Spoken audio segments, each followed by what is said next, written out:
السلام عليكم حبيباتي، كي دايرين؟ اموركم هانيه؟ نتمنىكم تكونوا دائما بخير وعلى خير كما العاده. اليوم مع فيديو جديد وقناتي امينه شانيل تيفي، مرحبا بكم فيها. المهم اليوم مع قوه هذا الصهد اللي حنا فيه وهذه الحراره المفرطه، قررت باش غادي ندير لكم واحد الكيكه معتبره بيان كلاسي. يلا تبعوا معايا المقادير. كما كتشوفوا هنايا خديت البسكوي اللي ما فيهش الشوكولات، كما كتشوفوا خالي من الشوكولات. نتوما اختاروا البسكوي اللي تبغيو. انا نورمالمون كندير هذا البسكوي هذا ديال هنريس معروف. المهم خديت هنايا 5 ديال الباكيات كبار ديال هنريس، غادي ندقهم مزيان.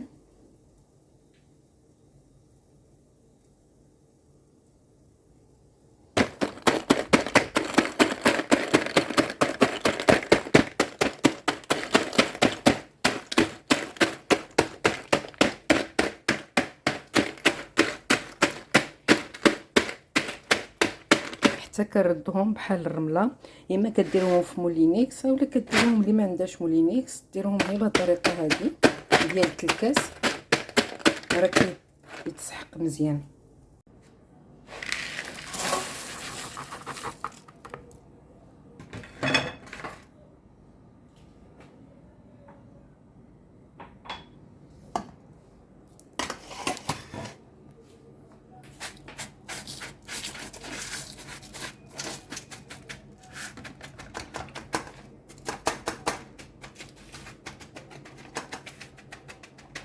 ونحاولوا نضغطوهم هكايا بالكاس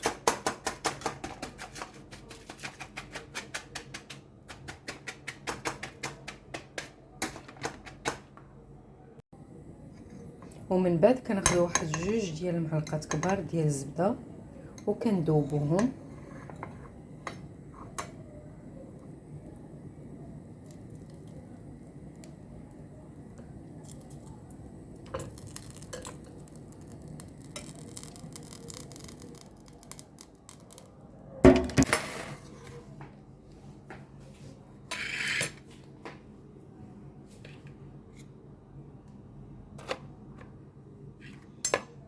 وغادي نزيدو الزبده مذوبه على هذا الخليط ديال البسكوي، وغادي نبقاو نخلطو بحال هكا.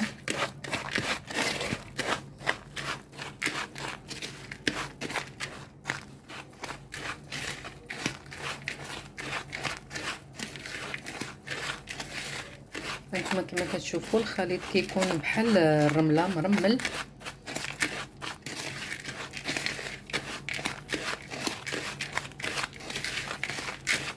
ومن بعد غادي نوضعوهم في المول.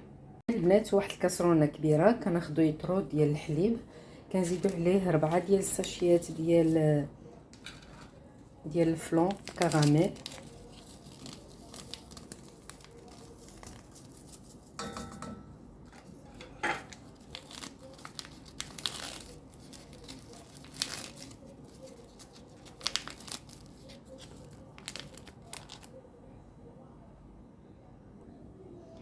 ربعة ديال لي ساشي ديال الفلون كراميل،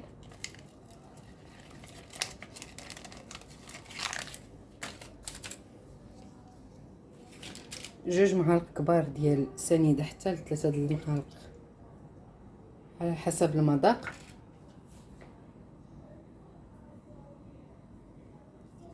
وغادي نخلطوا هادشي كامل ونشعلوا عليه النار،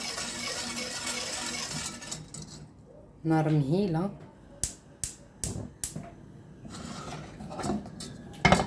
وكذلك غادي نزيدو معلقه ديال نشا الذره، معلقه كبيره ديال نشا الذره وبما يعرف بالمايزينا. اللي ما كانتش متوفره عنده يزيد معلقه كبيره ديال دقيق الابيض ديال الحلويات.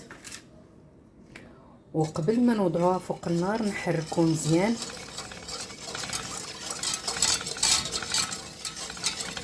باش ما يبقاولناش دوك الكويرات ديال النشا مع الفلون كيندمجوا العناصر كاملين. وعاد كنوضعوها فوق نار مهيله مع التحريك المستمر.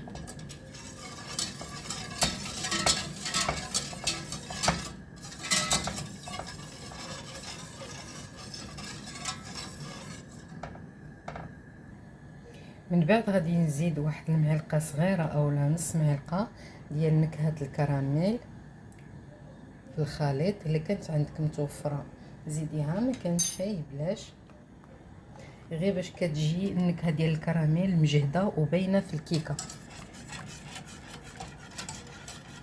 وحنا هكا كنحركو، يعني يدينا ويد تحرك باش ما يتكور ليناش الحليب.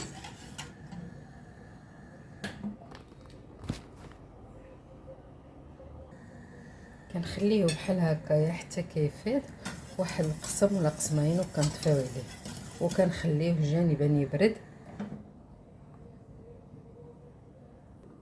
من بعد ملي كيبرد غير شويه كنزيدو جوج ديال البسكوي، جوج باكيات صغار ديال البسكوي كنزيدوهم على هذا الخليط هذا. ومنين غيبرد غير واحد شويه غادي نديروه في الميكسور وغادي نطحنو كامل المسائل باش ما يبانش فيه هذا البسكوي هنايا لداخل. المهم الا برد شويه اما غادي ديروه في الطحانه الكهربائيه، اولا الا كان عندكم الميكسور باتور الكتريك بحال هذا غادي تخلطوا فيه جميع العناصر بحال هذا الشكل هذا.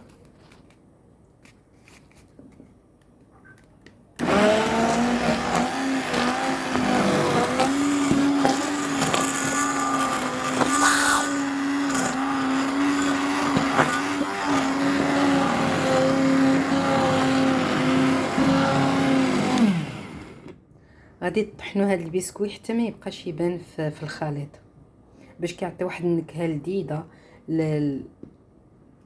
للكيكه ديالنا للكاطو. من بعد ما وجدنا الخليط مزيان كنكبوه على هذا البسكوي اللي طحنا قبيله وحطيناه جانبا، وهكا غادي ندخلوه للمجمد.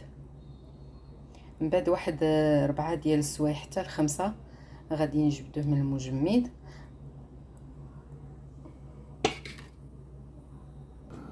ملي كنحطوا الكاطو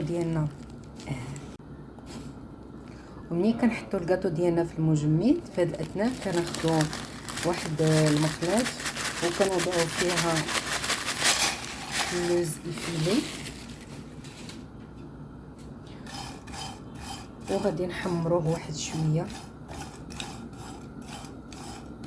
هذا كيبقى اختياري، نتوما زينوا باش ما بغيتو. انا غادي نزينها ان شاء الله بهذا اللوز الفيلي محمر وشويه ديال الكونفيتور باش غادي يعطيها اللمعه. وبقاو معايا اخواتاتي حتى الاخير باش نوريكم كيفاش كتجي الكاطويه ديالنا. وبغيتكم تجربوها، سهله مهله، ما تكلفش كتير، كتكلفش حتى الفلوس بزاف. المهم غادي تبردوا وتهلاو في وليداتكم في هذا الشهد هذا. كيكه اولا كاطويه كتجي بارده كلاصيه، وجربوها بالصحه والراحه.